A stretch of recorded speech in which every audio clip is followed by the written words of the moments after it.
All right. Looks like the recording started. All right, sweet. All right. Welcome, everybody. We're here for a little different episode today. We've got Will Donovan on with me. Becca's sitting this one out. We're doing a little focused episode. I wanted to chat with Will about a few things that he has going on. So, Will, welcome. And if you want to introduce yourself, how would you do that to everybody listening? Hey Ryan, thanks so much for having me. I'm really glad to be here. I'm as far as a self-introduction, I'm a potter. I guess I've spent about 12 years working with clay, and I run a little studio pottery in Greenville, South Carolina, where we're making mugs right now, a whole bunch of mugs.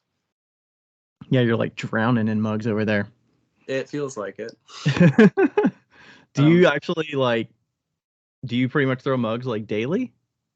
we're not daily, but we'll have a rotating system where we'll have um, Monday and Wednesdays are our mug days, and Tuesdays and Fridays are our handling days.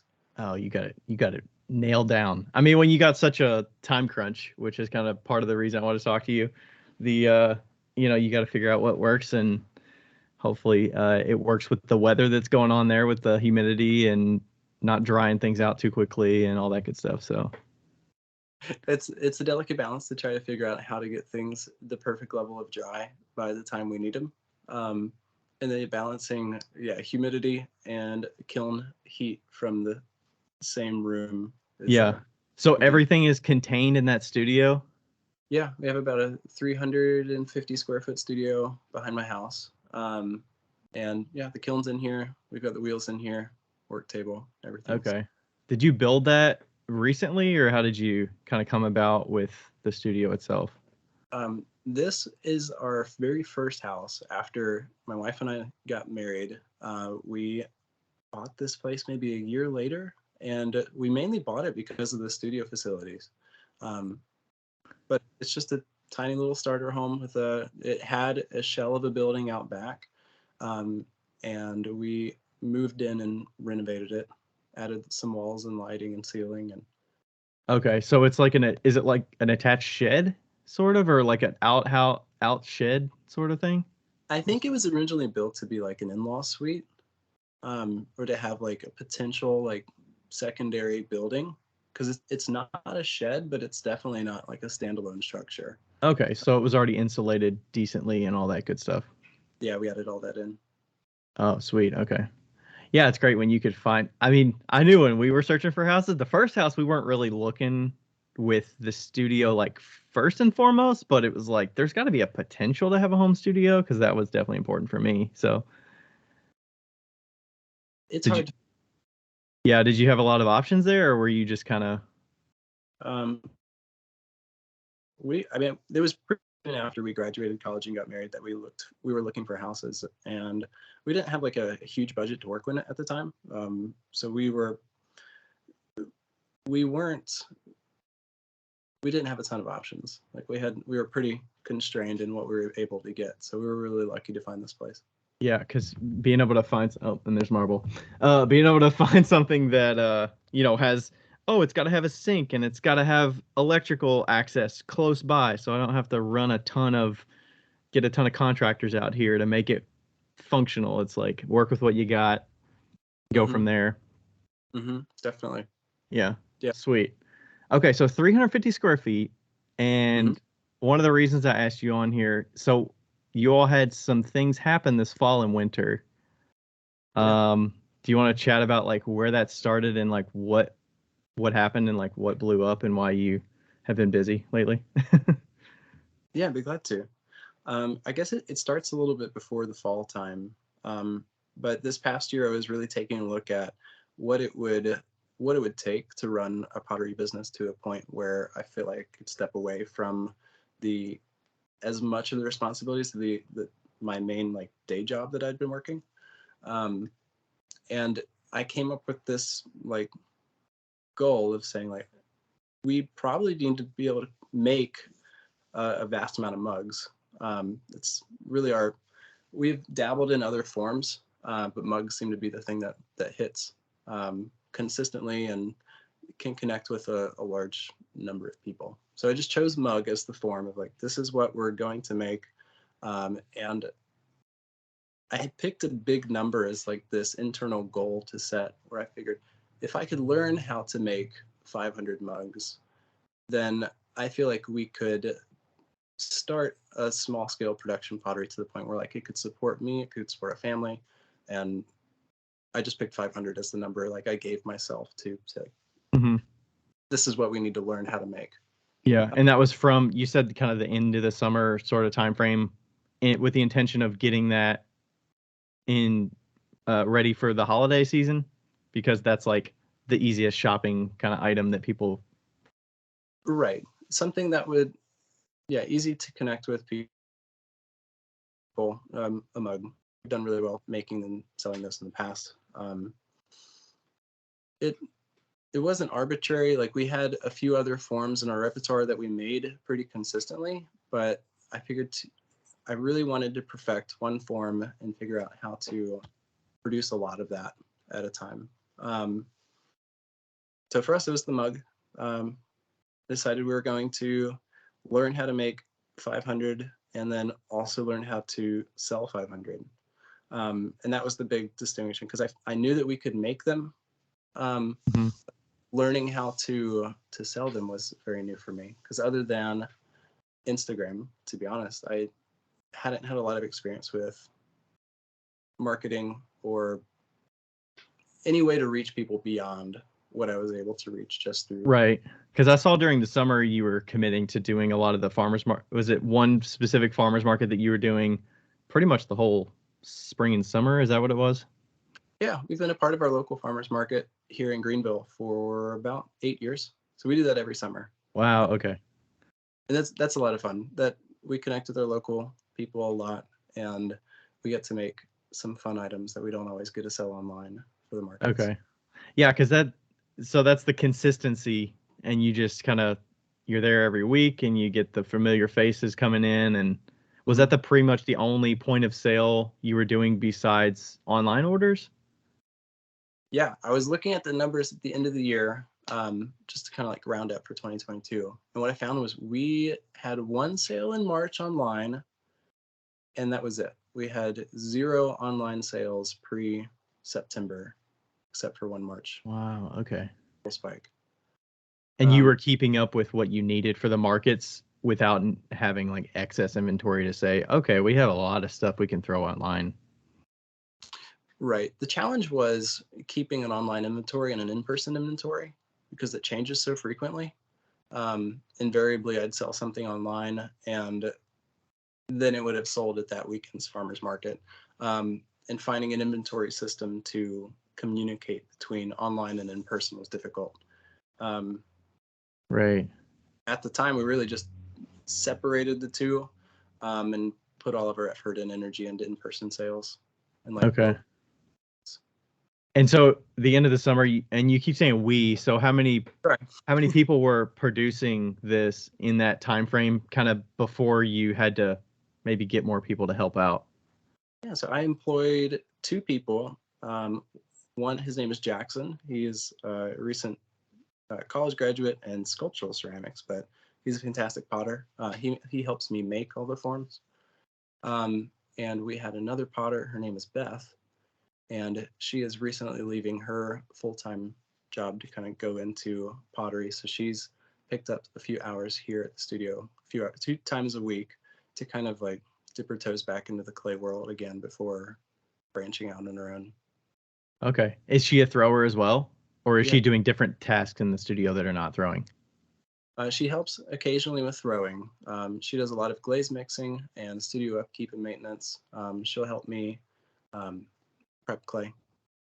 Oh, that's great. She does a lot of general studio management tasks. Oh, definitely. Yeah, that's like a necessity, especially when you're producing so much, like you can't do everything. So having help that people can, dig in and just be like, it's supplementing their income so that Yeah, they don't have to, work more hours at something they don't like doing or whatnot. So it's nice to have assistance. yeah, it's been a huge help. I would not have been able to continue at the pace that we're making without the help we have. And I think that's a part of it that I really enjoy, is being able to offer a space where people can make and be paid to create. That was something that was really valuable for me when I got out of school, is having the opportunity to do that. And so even from the beginning, when I got this studio space, I knew that I wanted to be able to share it in some capacity with people who were like-minded, wanting to do similar things. And so I'm glad that chance to offer like a creative job. Yeah. Do they also get to work in your studio on their own stuff? Or is it just like that's your studio and where you make everything, so it's a little tight to have outside work being produced? They're both lucky enough to have like other studio space options, so they have other places where they can find.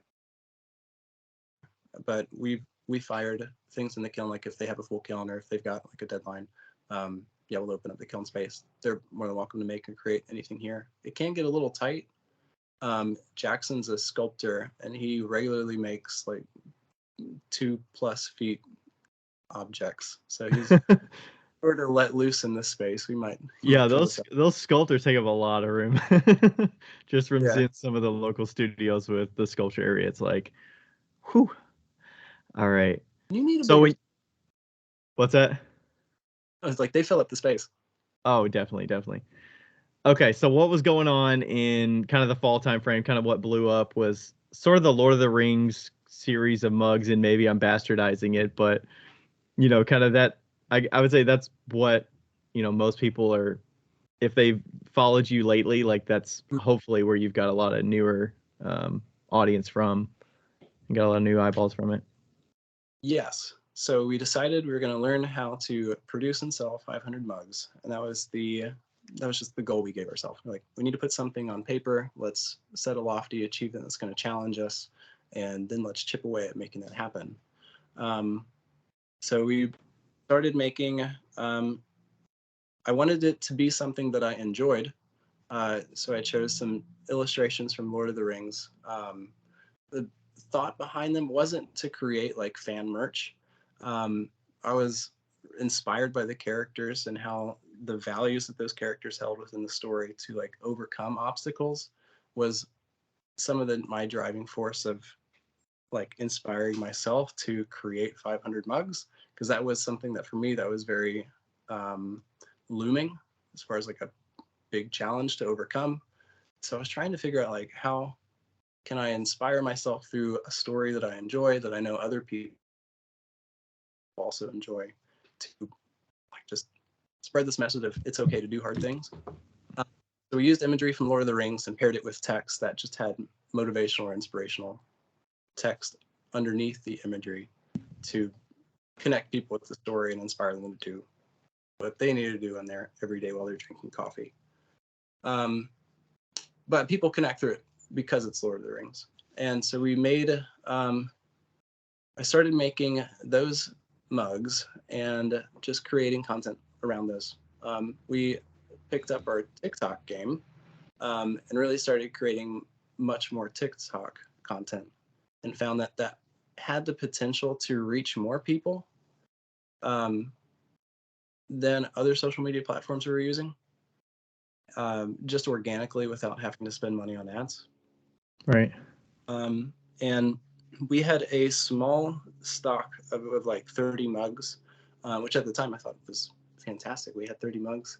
And I didn't cap my website's inventory because I thought there would be no possible way that we will sell 30 mugs in any instance where I wouldn't be able to like adjust the inventory levels if orders started to come. So this is the first time we really had anything on the site.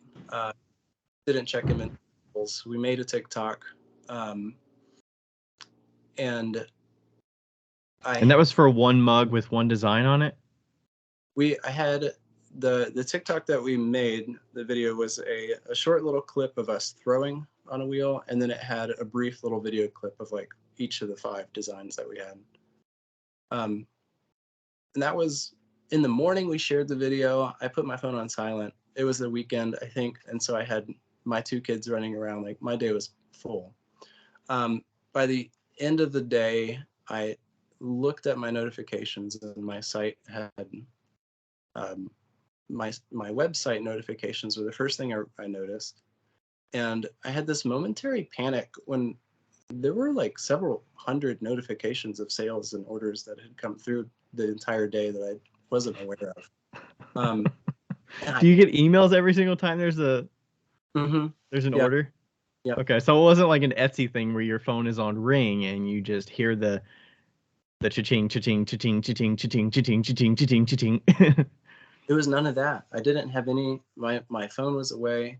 I didn't have any notifications. I was just Wow. going about my day. Just like any other post where you like set it and you walk away. You post it, you walk away, and it's just like, we'll see what happens. Yeah. Yep.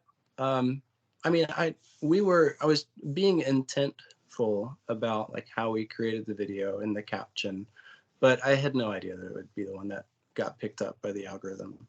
And so I had this panic moment where I thought, oh no, this is like I had two options. I had the option to panic and cut down the site, and stop the orders and then reach out to everybody and say like, hey, I'm really sorry, we weren't capable of handling this. And that thought process came into my mind at first of like this fear-based, we can't possibly handle all this. But then the other option that occurred to me just a moment later was like, no, we've actually like prepared for this. This was our goal. This is what we had said we were going to set out to do. Yeah. And you can produce, you just got to figure out how to sell. Right. And then that came like without any expectation, or like we were trying, but I didn't know I was that would be the thing. And so then so we just kind of leaned into it. We sent out emails to everybody who bought, said like, hey, this is kind of what happened. We'll make them as fast as we can, and really appreciate your patience. And we had an overwhelming response of like, hey, that's cool. Like, no worries, we're glad to support. Like, this is the fun things the internet gets to do, is surprise people and make their day. So everybody was really easy to work with, which what I was grateful. And had that, luckily that didn't happen like mid-November or something like that, where it's like I would have cried. Yeah. That's awesome. For everybody who went. But yeah, so everybody was very supportive. We kind of rode that TikTok algorithm wave to try to make as much more content as we could to keep like engaging with people, and that worked really well. And we're still kind of. So I guess was the primary call to action of that post, the pre-orders are live, go order them? Mm-hmm. Okay. So did you do something in the interim when you had to turn it off, like to collect wait list or something like that? Or how did you kind of take advantage of that once you had to say, okay, we can't take any more orders right now? Or were you able to do something for that? We eventually did shut down the pre-orders. When we realized what happened, the first thing we did was we captured all the emails from the orders that had come through that day, and we sent an email out just to let them know the situation and asked them for patience. And then we just went on the website description and changed the in bold. The first thing that they would see was, this is made to order, it's pre-order, it's going to take a few weeks, but we'll have it made as soon as possible. Oh, sweet. Okay. So as long as the verbiage is there, they know like, hey, this will take a bit. Right. We're catching up. And they could still place an order without getting there and being like, oh, it's sold out. Exactly. Because it was surprising how long the remnants or the ripples of that video like circulated. So we were still getting website hits pretty regularly. I didn't want those people to find the website and get discouraged because it was out of stock. Eventually, we did have to turn off orders completely, just until we could get caught up a little bit. And then luckily, we use Squarespace. They have a wait list option on each product description, so we could still like collect info and then let people know when it was back up again. Oh, that's great. Yeah, that's a great option. So it allows them to like say, I like this specific item, so you can see the interest level. I think so. Yeah, they'll allow you to wait list by item, and then they'll put their email in, and then when we get it back in stock, we'll just send an email back out, and then they can have the option at that point to go right to the product page and purchase. Oh, that's a great option. It's really helpful. Yeah. Okay, so you'd already been, and when you said you had 30 mugs done, Mhm. was that after you'd already set this intention of making 500? So you'd already like started throwing them and handling them and bisking, but you weren't making Mhm. like that many all at once. You're probably just kind of getting them through the process, but We were in the like the goal of like, we'll just chip away at this. Like we'll make a handful. Um, we'll push those through and we'll keep them on the shelves for overstock inventory. So we had like 30 total, which is, we had 5 different designs, so about 6 of each. Um, yeah. nice. Okay. And the good thing about your design, I don't know if people know what they look like, but what is kind of the breakdown of like what is it? Is it a glaze? Is it underglaze transfer? Is it a stamp? Like what is the design and how is it done? We illustrate all of our imagery in Procreate on my iPad, and then we'll send it off to a company who will create custom gold decals for us. So they'll screen print those images with gold luster onto water slide decal paper that we can then put on a third firing on top of the finished glaze. Nice. Okay. Yeah, and they're my cat's over there meowing a lot. I don't know if you can hear. Uh, and then luckily, that did you always have just the one glaze color, so it made it simpler before you, or did you always have the black and the white? We came out with the black and white this year, just in that effort to minimalize and focus. We cut back. We had about 6 or 7 different glazes the beginning of the year, and we cut it down to just black and white. Yeah. Well, the gold looks awesome on the black, and then it even looks really good on the white too, depending on like how detailed it is and stuff too. So it's like nice and simple. You can luckily you could stock up on just a bunch of glazed things, and then okay, how many decals of this? How many decals of that? That was the thought process, was to eventually make just a bunch of glazed mugs, and then we would like just almost make to order the decals. Um, that was the original thought, but now Mhm. we haven't been able to keep mugs on hand yet. Um, Right. that, that's my goal for this year. Yeah. So based on where you were in 2022, you're essentially playing catch up a lot of like putting out an or a pre. Was it? You said you had to turn it off, but did you open pre-orders for a specific period of time and then you closed it and then you made those orders, shipped them out, and then you did something else? The only time I've closed the pre-order so far was just after that initial like burst from the viral video.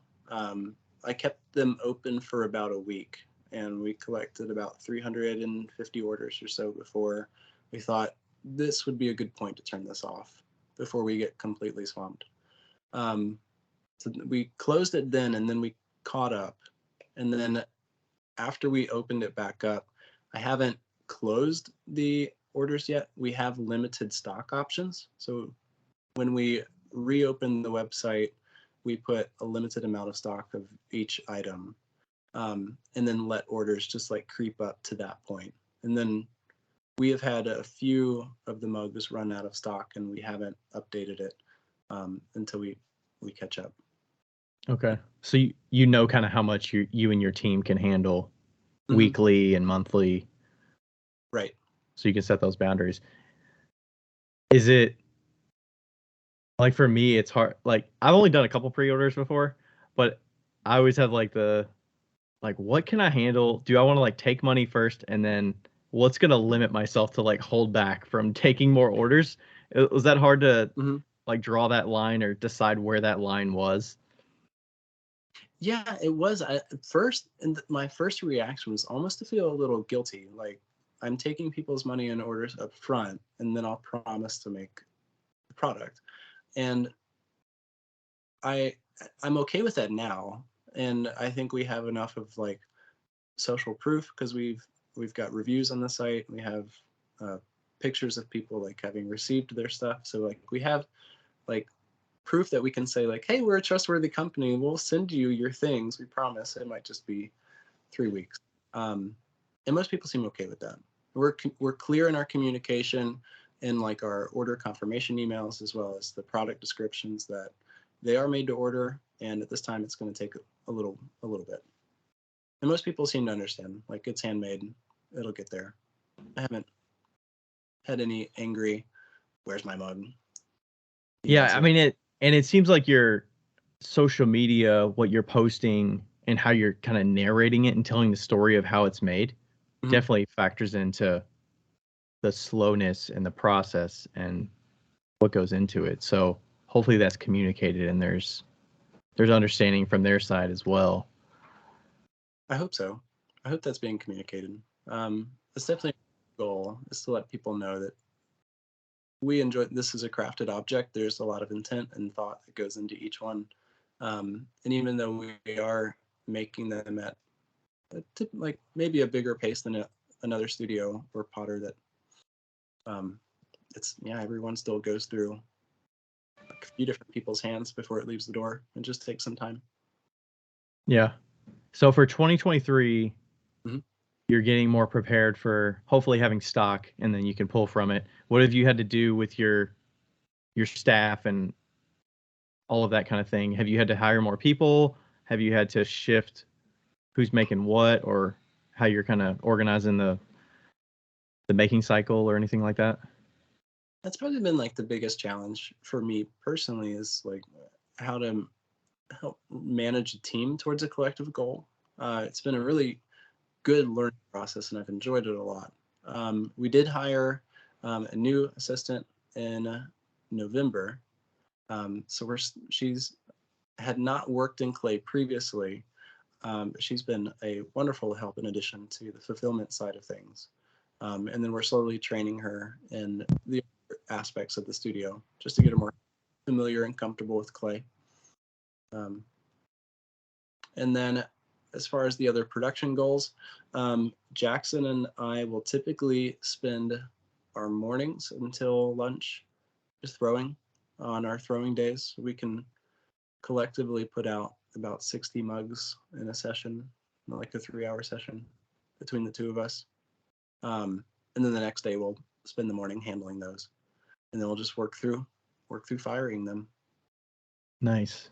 Did you have some, like when you first started getting another person in your studio making the forms, did you have some reluctancy, or how was the release of like having somebody else like getting the craft of like putting your name on the bottom, you know? Jackson was very gracious in how he handled that, I'm sure, because I know it was a big thing for me to overcome. I guess coming out of an art school environment, it was a challenge for me to let go of that creative and still feel comfortable with calling it, like stamping it with our signature. The more I've thought about it, the more I'm more comfortable with that, and the fact that it's been able to be produced because of the instruction and the care that I've put and invested into Jackson as a potter.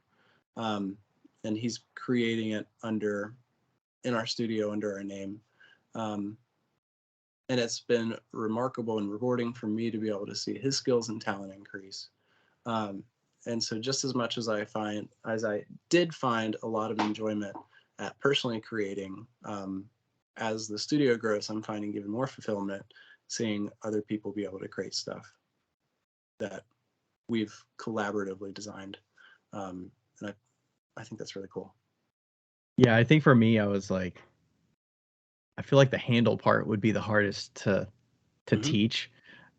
I mean, I'm sure it's so teachable, but it's like having and then it's like, do they have to have had pulled handled experience, and like what do your handles look like? How do you get to that point? I mean, it's totally teachable. It's just how much repetition it takes to get to that point.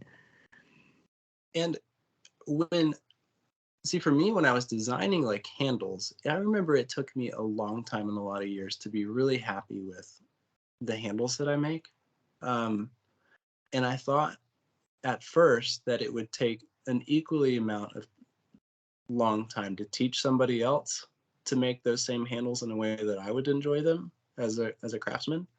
But I actually found like it, as long as I was able to communicate clearly, and if I was a good teacher, then, and if I would provide constructive feedback in how the handle should look, it actually sped the process up quite a lot. Jackson's handles, there are some that I can't distinguish from mine.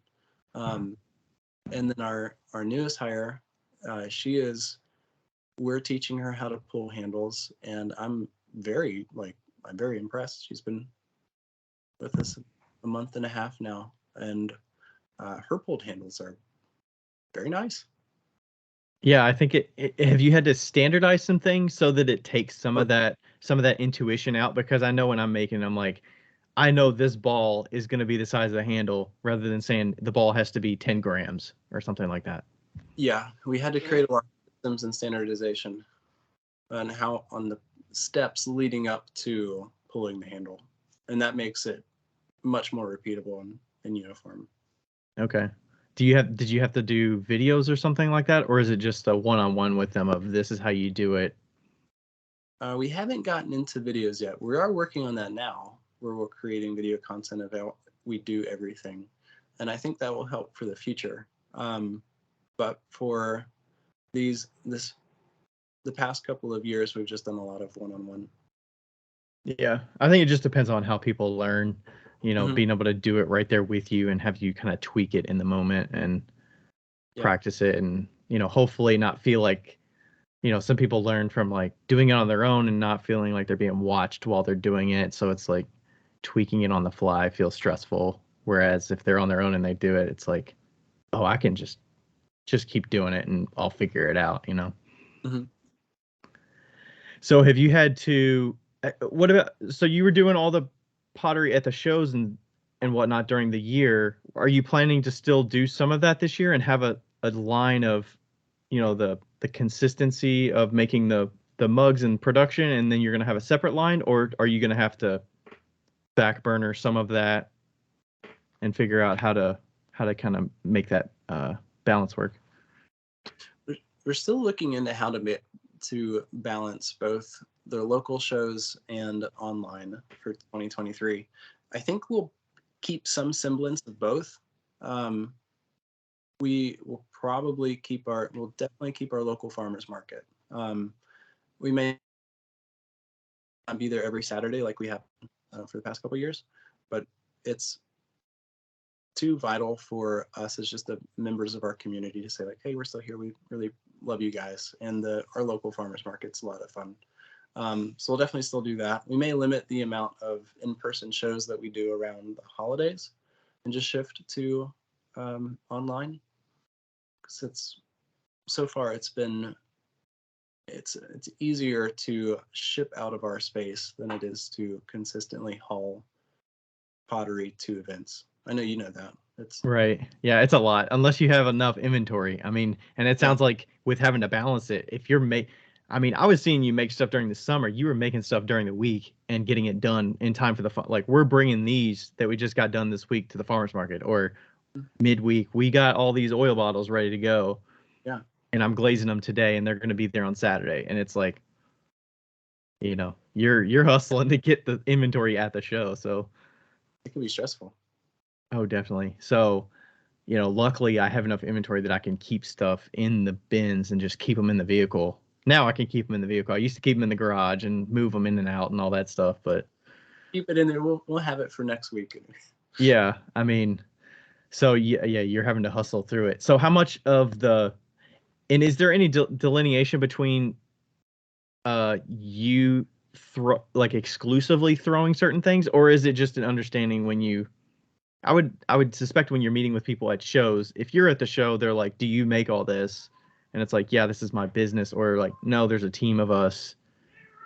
So it's like all of you are making all of the different forms.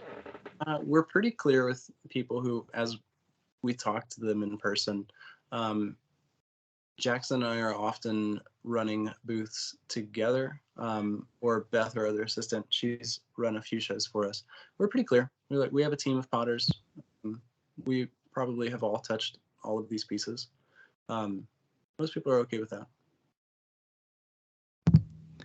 Yeah, I think at least for me, like when I'm in a show, it's just me. I don't know that I would have that ability to like release the, the ownership of, hey, you take all of this stuff to the show, you set it up, you talk to people. Hmm. Because I feel like I'm the best salesman for the things that I make, so it's tough to release that. But when you're doing it every single Saturday, you can't physically be there every single Saturday, especially with a family. Right.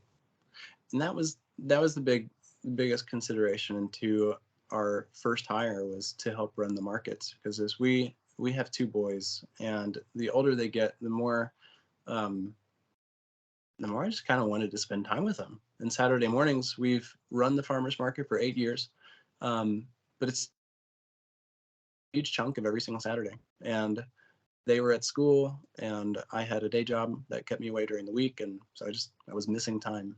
So I had the choice of continuing to hold on to the importance of me being the one to make and sell the pots, or release some of that control and get balance in other areas of life. And I went with the balance, and so far it's been good. There was a lot of learning for me and how to release that in a way that made sense and worked. Hmm. And we're still kind of working through what that looks like. But overall, I think it's been a net positive gain. Yeah, it's kind of like the way you want to structure your business. So do you think, it's like, do you think you need to have the staff and the ability to produce X amount of things that you price a certain way because you have to pay the staff that makes it? And do you have Yeah, the audience to buy it versus you solo in your studio? Maybe you have somebody help you with a couple tasks. yeah, And if that financially works. and both are okay. Yeah, it's just how you want to structure it. Yeah. I mean, I mean, the alternative would be you don't accept all the orders. You say, sold out. I'll open pre-orders up, or I'll have 100 of them ready to sell next month, and you sell 100 every other month, or every month, or every other month, or whatever. And it's like, you could make it work that way. You could make it work this way. So, Yeah, I've been making pots for a long enough time, and I've talked to a lot of people who also make pots. And what I found is there's really no like right or wrong way to sell or structure a pottery business. It's uh, can you sell them? Are people buying them? Are you making enough to support yourself? And are you happy? Um, and that is probably the biggest one. Are you making in a way that is fulfilling and brings you joy and is not causing you to leave the studio at the end of the day and like shuffle your way into bed and just like crash? Because if that's the case, then maybe something could change. yeah. And maybe that's a pricing change. Maybe that's a not overcommitting change, or like trying to, like, I find myself doing so many things that it can be overwhelming, that it's like, what if I just figured out a couple things and then you just focus on that, you know? Right. And so often, like the answer to those unlocks are is somewhere like it's just a small little change somewhere. And yeah, for everybody it's different. Do you think you would have pursued the way the mugs went if you didn't have that viral TikTok post? Like, if that thing didn't happen, would you have kept on that path and just produced that, or was that influencing your decisions because you knew the demand was there? So we actually, I probably would have kept making those mugs in some capacity, because we were a little invested. The decals that we have a minimum order quantity, so we had to buy about 150 decals, um, to get those there. So I was a little committed. 150 of each design, or like 150 150 total. total? Okay. Yeah, so I was a little committed at first to at least make that quantity. Um, and I liked that direction. I've always enjoyed connecting with people over stories and fandoms. Hmm. Um, and so I enjoyed that process anyways, and I think I was honing in on the kind of pots that I like to create that I'm also excited about and interested in. So I don't know if that hadn't happened, if we would still be making those ones, but I think we would still be doing something similar. Okay. With the decals, and I see one up there on the shelf behind you. Is the right behind your head? Yeah. So they're gold decals. Well, I see that one and I see the black one on the other side. Oh yeah. So what is the gold decal? Like, how many fit on a sheet, and like, what's the pricing of a sheet? Do you know what that is offhand? Yeah. So the decals that we order, I wish I had a full sheet to show you. They come on 10.5 by 17 sheets of waterslide decal paper. And we create them each to be about 3 by 3, give or take, 3 inches by 3 inches each decal. And some are slightly different, but we can, on average, get between 20 to 25 decals per sheet. Mm-hmm. And then there's a 6-sheet order minimum, and the whole thing ends up being about 400 and some change Okay. for design. Each order after that, if you keep the same design, decreases because they don't have to create the screen, because they'll burn a whole screen to print out each design. Because the process is different because it's gold luster. I think so. Okay. Yeah, that's crazy. I don't know if people knew how much decals cost. I didn't know how much they cost, but I knew. I don't know if you get them. I don't know if I know Isaac makes some decals. Isaac Shoe makes Okay. some decals. Hmm. Um, And I don't know if he's got gold ones or he does gold, but you know his work with the wall, and he's got all the decals that go on it, and it's layered. yes, So if you need to compare pricing, maybe reach out to Isaac and see. Other people order from Isaac, but you can see what's going on. But yeah, I never knew like how much they cost, but it's like so expensive to fit on a sheet. But I mean, imagine all the work for them to do the screens and all that. So it's not easy. and even I've looked into this recently, but the decal sheets can be quite pricey. They're not, when you break it down to individual decal cost, it's actually not that much. It ends up being between $2 and $4 Mm-hmm. per decal. If you do just normal color decals, it's a lot less than that. But the equipment, the printers and the toner that's needed to create the ceramic decals is so expensive. And there's a lot of supply issues with people who make the toners going out of business. Um, so it drives the price of individual decal companies up. Okay. And with the $2 to $4 per decal, but how much time do you have? How much time does it take to like cut them and lay them and like I Oh, would just like what would the mug be without the decal on it? Obviously, uh, part of that is like demand and the mhm, Lord of the Rings lure of it, sure. but It's the whole decal process adds a whole nother step to it. Our last decal shipment, me and Beth, our assistant, spent the whole day cutting out all of the decals, and then it adds a whole nother day's work to decal a kiln full of mugs. So it's the work, the decal work is there, um, after just the cost of it. Like there's a good amount of labor involved in making right. sure that they're getting cut out and put on the cups and refired and come back out. We clean them with alcohol wipes after they come out of the kiln, and so there's a good amount of TLC that goes into it. Nice. Okay. So is there a specific, and you mentioned there's a lot of quotes that resonate with you. Is there a specific quote from one of them that's like kind of part of your driving force of what got you into the challenging part of like deciding to take on the challenge that like resonates more than one of the others?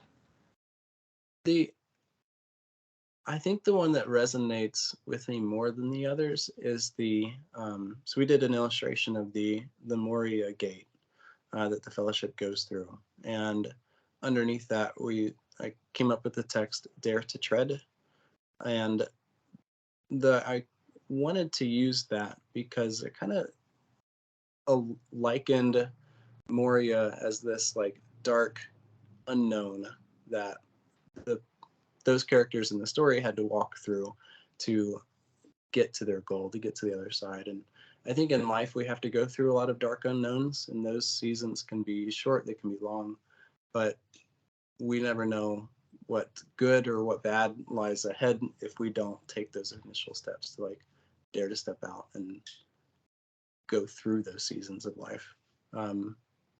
So that one I continually come back to as like this gets me through the day. Right. I think the consistency of and I see some of that in what you post as well, like the consistency, the showing up, the just doing stuff that's hard. I know you do a lot of like running and other things that are like time intensive, and just the social media game is very consistency driven and oriented, where you just have to show up a lot of times.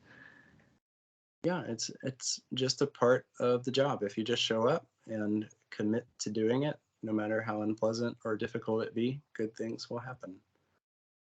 And those good things sometimes just look like training yourself how to show up and get things done. Um, I come from a background where I don't have a lot of self-discipline and personal accountability. So these mugs to me are also like an environmental cue to remind me to nurture those values. I like that. I like that a lot.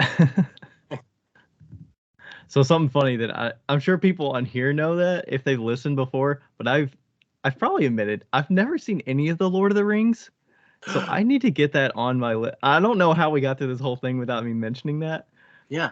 So that wasn't the driving force of what made me want to talk to you, from knowing all this and knowing all the references and stuff. But it's like, I need to get on it. I don't know. It's a fantastic story. Like at the end of the day, like I know people will like harp on books, or they have very strong opinions on the new TV show. But at the end of the day, it's a fantastic story that has excellent characters that promote good qualities and good values, good leadership, and do wonderful things. So I thoroughly enjoy it. Okay. And then there's the Hobbit series, and I'm sure is that like adjacent, or is it like It's like along with it where it's just as good, or it's like a prequel. Um, as far as like film quality, you'll have some opinions that are not as thrilled about the original like trilogy movies. Just like with any other fandom that breaks out into multiple movie series, you'll have some that are better and some that are not. But okay. there's strong points to the Hobbit series. There's some strong points. Nice. Okay. And you mentioned it earlier about hopefully getting to a point where you're self-sustaining on Donovan Pottery outside of your other job. What is your other job? And people might know, it might have interacted with you without knowing it. Maybe. So I work at clayking.com, or an online pottery supply store. I've been there for 6 or 7 years now. That was my first real person job. Was a sales representative and customer support rep at Clay King. That actually came about at a really pivotal time in my clay career. If I hadn't got that job, I probably wouldn't have stayed in clay. So I was been really thankful to work there. But I run their social media account and manage their Facebook and Instagram, as well as some little office and inside the office work. Okay. Yeah, I would suspect is it also partially remote, partially on site kind of job? Yep. I go in once a week to create all of my content for the week, and then manage it and interact with customers remotely. From my home Yeah, office. it's nice to have that flexibility. I think a lot of people like are looking for that kind of thing that just works with them, and it's like happens to be kind of a Venn diagram match of kind of where their interests are, as well as helping a company that hopefully you like what they're doing and want them to succeed, as well as supplement your income while you can pursue your own things on the side. It's worked really. I've been really blessed by that. It's been a lot of work to get there when I first started at Clay King. Like, we didn't have a social media presence. Like, it wouldn't have been a sustainable job at that time. But we've kind of nurtured that into being a sustainable position where it makes sense where I can manage that remotely. It wouldn't have been as sustainable because you would have had to work harder to get the content, or it just the hill was too high to climb to. Right. At least a few years ago. I feel like it's a little easier today. Because Now, you've worked in it so long and you it comes natural to you. right. Okay. Yeah, I think just I mean, it goes back to the consistency thing. And I know I follow Gary Vee a lot. I see you follow Gary Vee a lot. Yeah. So getting some Gary Vee in you with the hustle and the grind and just doing stuff and seeing what works and sticking to it is kind of what you need. His content's been very motivational in the sense of like ensuring that I have the energy, and his emotional intelligence when it relates to business is I enjoy a lot hearing perspective on that side. Yeah, I feel like his content's valuable for anybody who's trying to start something and needs just somebody to remind you that it's about getting in there and just doing the work. Right. Yeah, and some people like need that kind of hard push, kind of like the person yelling at you, but they're not like yelling at you to be yelling at you. They're kind of like doing it to grab your attention, but also to hopefully motivate you. Some people need that. Some people need a little more light Gentle. pushing. Yeah. Yes. But at the end of the day, you have to put the hours in and the repetition and the work in to make things happen. Exactly. Yeah, it's showing up every day, like it or not. Yeah, and I think there's I don't know the quote. There's some quote about like opportunity and putting prepping yourself to a point where when the opportunity comes up, you can meet it, which kind of seems like kind of you put out all the work that you do consistently, and then when that opportunity comes, you can actually take advantage and like actually execute on it. Yeah, it's what luck is where operation meets preparation. Opportunity meets preparation. Yeah, something like that. That sounds like the one I heard. I don't know who said it. I don't know where it came from, but it sounds like that. Right. Yeah, because some stuff is like, how much is luck? I mean, part of the whole getting into the algorithm and getting caught is sort of, luck, but also you kind of know some tricks to do. Like, I think this will do well. I know how quick to transition this. And the more like you mentioned, it's just like reps. The more you do it, the more you'll catch to the little nuances, and you'll be better prepared to create something that is more virality engaging. I don't know. Mm-hmm. If you create enough pieces of content and you listen to the comments and you like analyze it after it goes out, you have a better chance of setting yourself up to creating something that's just a measurable bit better the next time you do it. Mm-hmm. Do you think do you think part of that is the person has to have that mentality of not being so attached to, like, I would say, like, the art of like what they're making, well, like whether it's the item they're producing versus like the piece of content they made. So it's like you're not so attached to that all that work that you put in that you're like, I need to get the results back or else it was not worth it. Versus, okay, I'm doing this for a reason. We're gonna find out some things, and then we're gonna figure out what we want to carry forward and what maybe we can leave behind. So the way I look at it is it's like archery practice. Like your goal is to hit the bullseye every single time. And but it's going to take a lot of arrows shot, and they're all going to hit the target, and some are going to fly past it, some are going to hit the grass, some will hit the bullseye. But the more you shoot the arrows, the better consistency and accuracy you'll get. And if you can not only practice like shooting a ton of arrows, but also making sure your arrows are sharp and they're hitting areas where you want them to go, like that.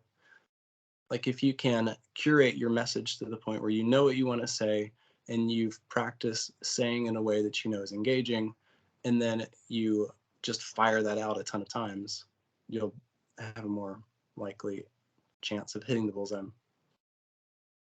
Right. Are you getting that some from seeing other people's content, or is it, do you get a lot from maybe using Clay King's social where you're posting with the attention of hopefully getting attention, but also like at the end of the day, they need to sell products. Mm-hmm. So that gives you a different kind of mentality of what the intention there is versus just seeing how other individuals produce their own content.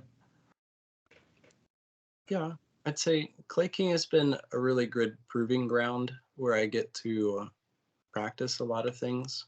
I mean, we still have goals that we keep for Clay King as well. It's not just like a big practice field. Um, but I'd say that has helped a lot. And when I was kind of creating the social media job within Clay King for myself, um, I was doing that in addition to sales, and we really didn't get to the point where social media required more of me than my sales responsibilities there. Um, but in that transition phase where I was trying to move social media into more of a full time, um, I was very tuned in to what each platform needs and like how to create content. Um, was a big part of what I spent hours looking into. Um, yeah, it's just practice and And I see research. some, and I see sometimes there's a lot of features and, individuals that are like individual potters that are featuring and bringing attention to products and sales and things like that. How does that Mhm. factor into? I feel like it feels newer in that sense of some companies are quicker to like jump onto that and start bringing individuals Mhm. along to help sell their products, kind of like influencers, but they're Sure. also just normal people that are peers versus, just focusing on this is what we do, this is who makes our things, like versus these are the users of it and these are going to help sell the things naturally without being like a hard sell. Right. And that's been really valuable. We've been able to work with a lot of artists who use tools through Clay King. Um, and one of the things that I enjoy is working with other artists. It's one of the reasons why we bring an assistant here is I like to bounce stuff off of other people and see how creative other people can be. So when we work with other people through Clay King to promote tools, it's it's like it yeah, we have to sell the product. Like that's a part of it, but also like a bigger or at least equal part of it is we just enjoy potters. We really like clay people and we want to work with them in whatever capacity makes mutually beneficial sense. Um, and so we've been able to work with, like if you've followed Clay King recently, you may have seen some of Hope Lemyansky's uh, collaborative or sponsored posts where she does tool reviews, and so many potters follow her for her fantastic reviews of all the pottery stuff that they want to try for their studios, and it's valuable information. And she's honest and authentic, and it works really well. And it's been fantastic to see her account go off um, by just sharing pottery review stuff. But it's also really cool to see how it can play into Clay King because folks can get all those items there as well.